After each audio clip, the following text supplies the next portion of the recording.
All right, we're back with the energy diagram video number 2, connecting energy diagrams to rate. All right, this is getting its own special little video. Try to keep it short, at least shorter. All right, because this unit is about reaction rates, so we want to really emphasize the connection here. Okay? So we're going to take a look at which aspect of an energy diagram does connect to rate, which one does not, even though some of you are really going to want it to, and then how to show the effect of a catalyst on an energy diagram. All we've learned about catalysts so far is it makes reactions go faster. So if there's a way of showing how quick it is on an energy diagram, there must be a way of showing what a catalyst would do as well. Okay. All right, connecting this to collision theory. All right, it is all about activation energy. All right, that's it. It's about the activation energy. All right, the reason for that is because the activation energy is basically like the height of the hill that you have to go up. That's your breaking bonds hill, okay? It's how much energy it takes to break bonds. Just a reminder, break bonds, we've seen that before. All right, and that's where all the work has to go into it. All right, once you get to the peak of the hill, like once this kid gets up there with his sled, all right, you've heard the phrase, maybe it's all downhill from there. Like this is the easy part. There's no work required, all right? Those new bonds are going to form, all right? The energy is going to drop, and that's going to happen really quickly. All right, so it's all about the hill you have to climb. Some reactions can go backwards, so you know, in which case if you start down here, let's make really bad drawing, then you'd have to climb backwards up that hill, okay? All right, so now we've kind of got that it's all about activation energy.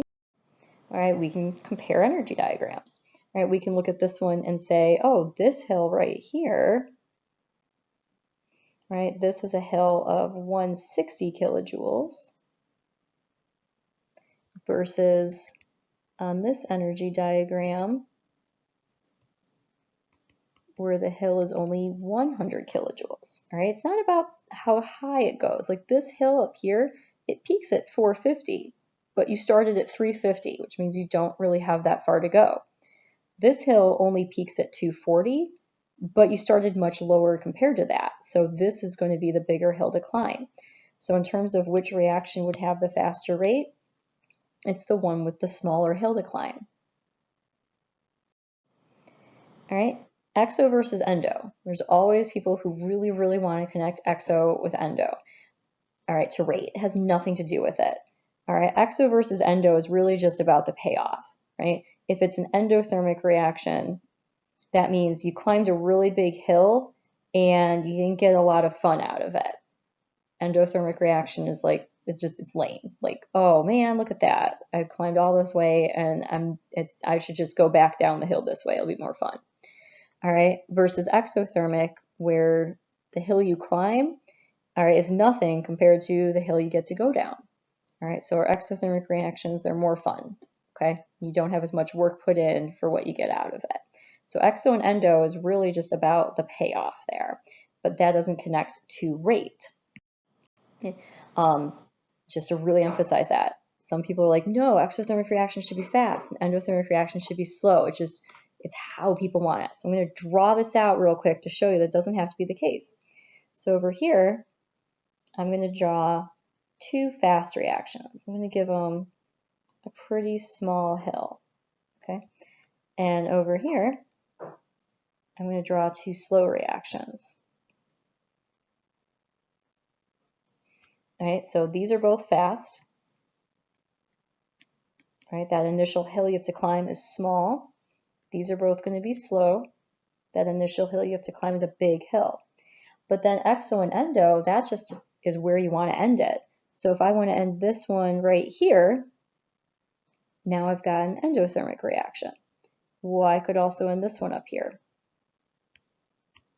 So I've got a fast endothermic reaction or a slow endothermic reaction. Over here, right, I could have it fast and exothermic. I could have it slow and exothermic. Okay, so there is nothing out there that says exothermic reactions have to be fast. Some of them take quite a long time. Like rusting is actually exothermic. It doesn't happen like immediately. Okay, so rate is all about the activation energy, not about the exo and the endo. All right, last thing is we know that catalysts make reactions go faster. And it's going to be in a totally different way than we're going to see with like temperature or concentration or surface area. Those things just make it a little bit easier maybe to get over the hill in a timely manner. All right, but they don't change the hill. A catalyst actually changes the hill itself. So when you add a catalyst to reaction, the catalyst comes in and says, oh, you know what? This hill right here, it looks just a little bit too big to climb. So a catalyst is going to come in with a bulldozer, all right, and lower that hill. So our original activation energy was this one, but then our activation energy with the catalyst is on a lower hill, all right? On this energy diagram too, that catalyst is going to come in with a bulldozer and just cut down that hill. So our original activation energy was bigger, but this new activation energy with the catalyst is smaller. Okay, one thing I'll emphasize, there is still a hill. It doesn't just completely raise it down, all right, and make no hill, but it is going to help lower that hill, meaning a lower activation energy is required, meaning the reaction will go faster. And that's how we draw the effective catalyst on the energy diagram. Okay, all right, I'll go finish up that practice. Email me if you've got any questions.